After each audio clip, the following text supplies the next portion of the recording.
नमस्ते, प्रणाम, हर हर महादेव। कैसे हैं आप सब? आप सब मस्त होंगे, स्वस्थ होंगे, अपने अपने कार्यों में व्यस्त होंगे।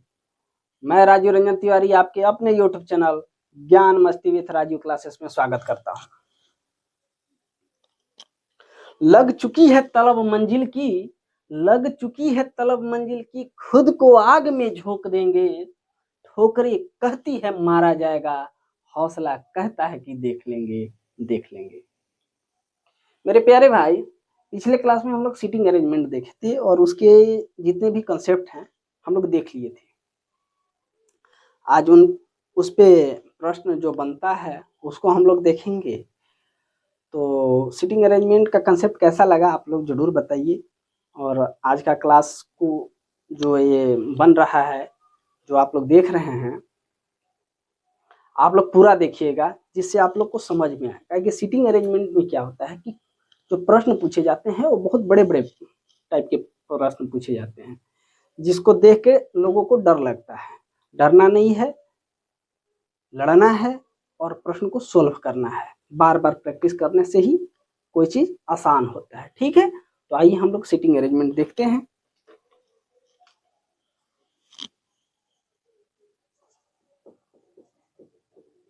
सीटिंग अरेंजमेंट,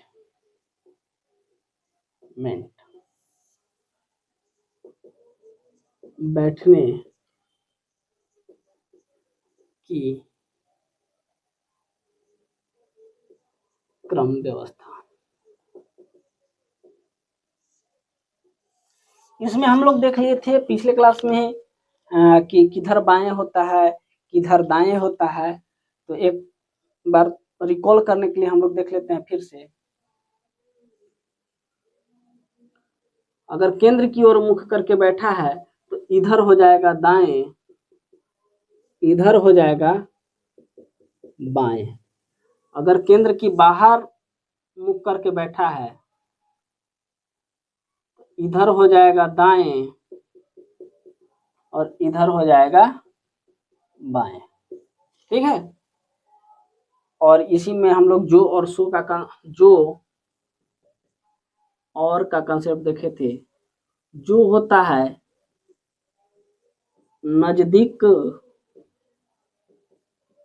वाले से संबंध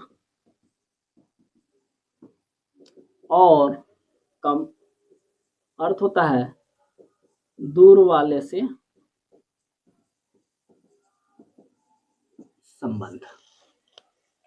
तो एक कंसेप्ट देखे थे, आइए इस पे हम लोग आज प्रश्न सोल्व करते हैं।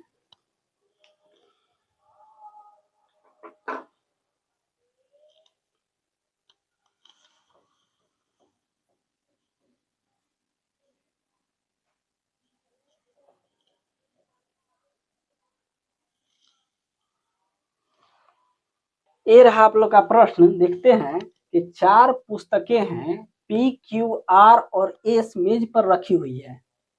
एक मेज पे रखी हुई है, आर को क्यू के ऊपर रखा गया है। आर को क्यू के ऊपर रखा गया है, यानी क्यू के ऊपर, क्यू पुस्तक है, इसके ऊपर आर पुस्तक रखा गया है। कौन सा पुस्तक? आर पुस्तक रखा गया है। एवं एस को पी के नीचे रखा गया है। एस को पी के नीचे, पी के नीचे एस को रखा गया है। हम लोग एक जगह पुस्तक को रखेंगे, पहले समझ लेते हैं। आर सबसे ऊपर नहीं है, तो अगर आर सबसे ऊपर नहीं है तो सबसे ऊपर पी होगा, होगा ना। अगर मान लीजिए कि आर सबसे ऊपर नहीं है तो सबसे ऊपर पी होगा, यानी एस जो नाम का पुस्तक यहाँ पे होगा और पी नाम का पुस्तक यहाँ पे होगा।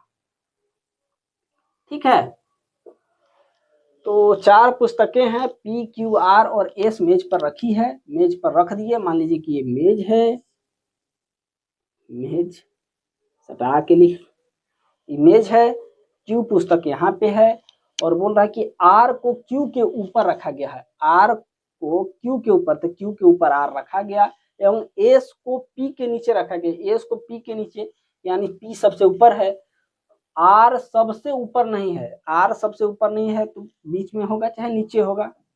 ठीक है, तो सबसे नीचे कौन सी पुस्तक है? तो सबसे नीचे कौन सी पुस्तक है मेरे भाई? तो सबसे नीचे जो है वो क्यू नाम का पुस्तक है। कौन? क्यू नाम का पुस्तक। समझ में आया? अब चलते हैं अगला प्रश्न देखते हैं, जो बड़ा प्रश्न होगा।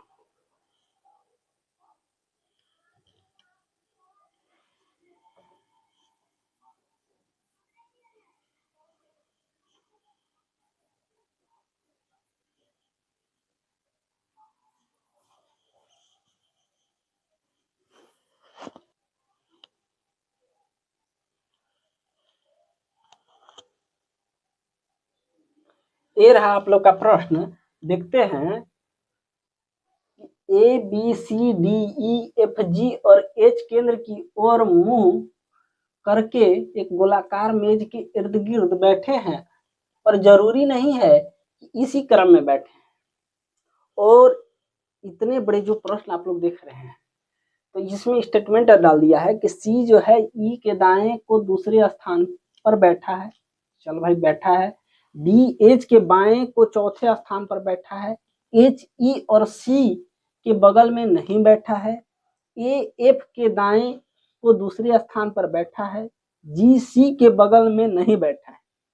बड़ा प्रश्न है, लेकिन इसको आसान तरीके से हम लोग सॉल्व करेंगे और धीरे धीरे प्रयास करेंगे सॉल्व करने का। तो आइए देखते हैं। मान लीजिए कि 8 व्यक्ति हैं और गोलाकार मेज है। तो पहले हम लोग गोलाकार मेज एक बना लेते हैं।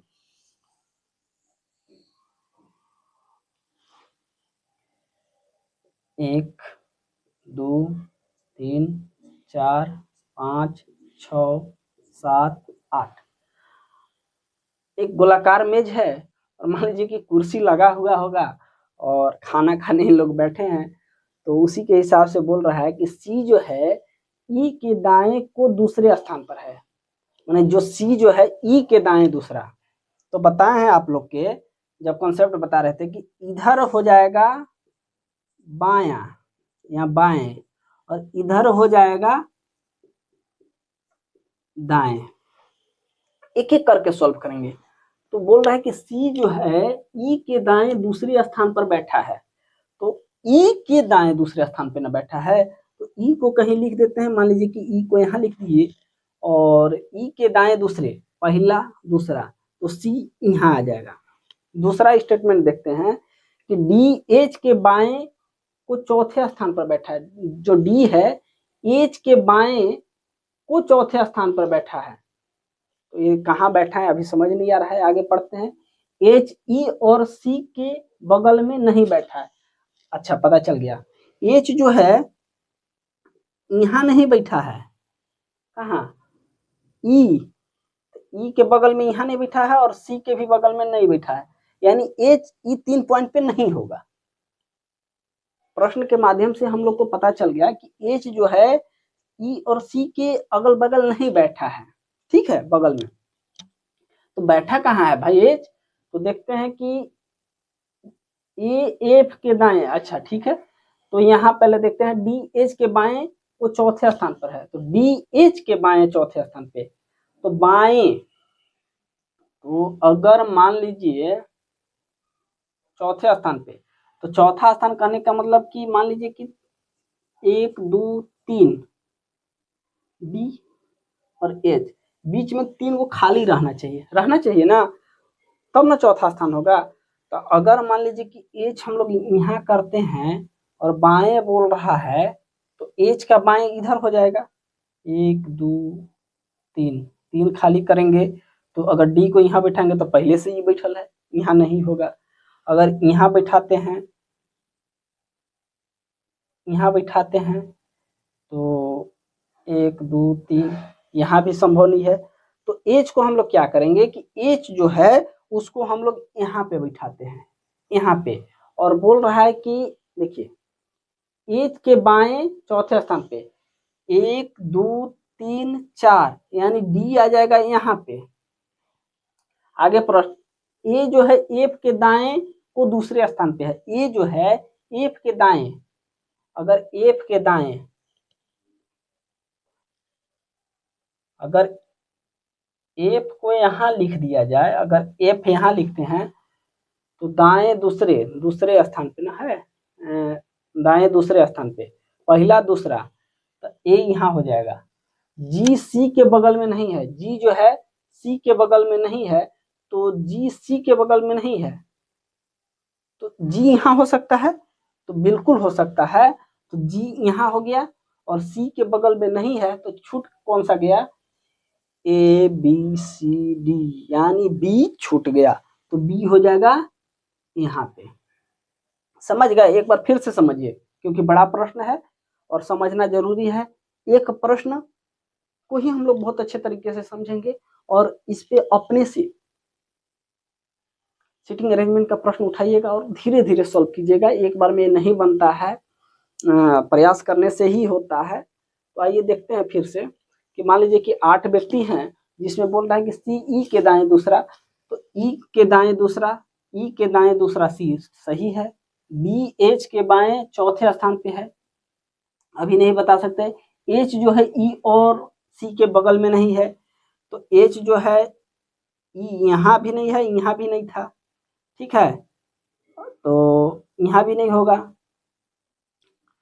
इसके आगे देखते हैं कि ए एफ के दाएं दूसरा है, ए जो है एफ के, ए जो है एफ के दाएं, एफ के दाएं दूसरा है, तो एफ के दाएं दूसरा है, तो एफ के तो ये बाएं हो जाएगा ना, इसलिए यहाँ से देख लेंगे कि एफ यहाँ हो जाएगा और ए यहाँ हो जाएगा। अब जाके हम लोग क्रम व्यवस्थित कर लिए। आइए इसके प्रश्न को हम लोग सॉल्व करते हैं। एफ के बाएं बगल में निम्न में से कौन बैठा है, एफ के बाएं निम्न में से कौन बैठा है, एफ के बाएं कौन बैठा है, अरे भाई बायां इधर है ना और दायां इधर, तो एफ के बाएं बी, तो कौन सा आंसर हो जाएगा, तो बी, कौन सा, बी। पहला हम लोग प्रश्न देख लिए। दूसरा प्रश्न देखते हैं, जी के बाएं दूसरे स्थान पे कौन बैठा है, जी के बाएं दूसरे स्थान पे, जी कहाँ है, जी बाएं ए दो, एच बैठा है, कौन बैठा है, एच बैठा है। अगर प्रश्न इतना सोल्व कर लिए बहुत अच्छे तरीके से, तो चाहे कितना भी प्रश्न पूछ ले आपको बनाना आसान हो जाएगा।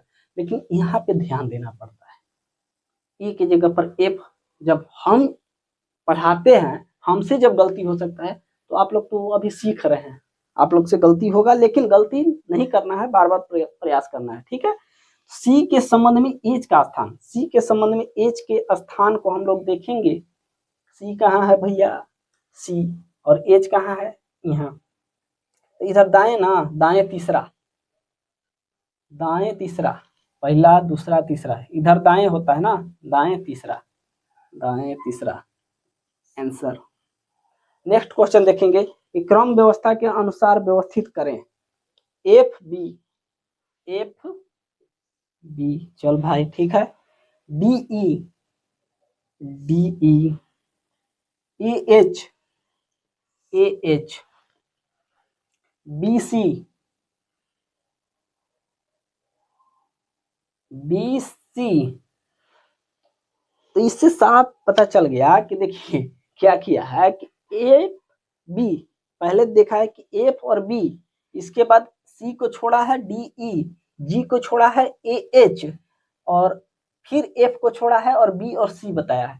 तो जब बी और सी बता दिया तो फिर हम लोग डी को छोड़ेंगे, डी को अगर छोड़ देते हैं तो क्या हो जाएगा, ई और जी हो जाएगा, क्या हो जाएगा, ई और जी, ऑप्शन में है ई और जी, जी ई जी, ये हाँ है, तो ये हमारा आंसर हो गया। कैसा लगा आप लोग को क्लास, कमेंट में जरूर बताइएगा और ज़्यादा से ज़्यादा शेयर कीजिएगा और कमेंट कीजिएगा, जिससे हम लोग को मोटिवेशन मिल सके और आगे का क्लास लाते रहें। आज के सीटिंग अरेंजमेंट की अगर बात करते हैं तो क्लास यहीं पे हम लोग समाप्त करते हैं और ये टॉपिक पूरा हो गया। अगर ज़्यादा प्रश्न बनाने से भी कोई औचित्य नहीं है, क्योंकि इसका बड़ा बड़ा प्रश्न होता है और हम लोग डिजिटल के माध्यम से पढ़ नहीं रहे हैं, प्रश्न को लिखना पड़ता है। और अगर मान लीजिए कि डिजिटल पढ़ाते तो उसमें प्रश्न आता तो बताना बेहद आसान होता। तो इतना बड़ा प्रश्न लिखना थोड़ा मुश्किल होता है, लेकिन एक प्रश्न हम लोग बहुत अच्छे तरीके से समझे। एक प्रश्न नहीं, 2-3-4 प्रश्न इससे संबंधित हम लोग देखे हैं। तो आप लोग इसका प्रयास करते रहें, बार-बार प्रैक्टिस कीजिए और क्वेश्चन को बनाइए। आज की क्लास को यहीं पे समाप्त करते हैं। जय हिंद, वंदे मातरम, भारत माता की जय।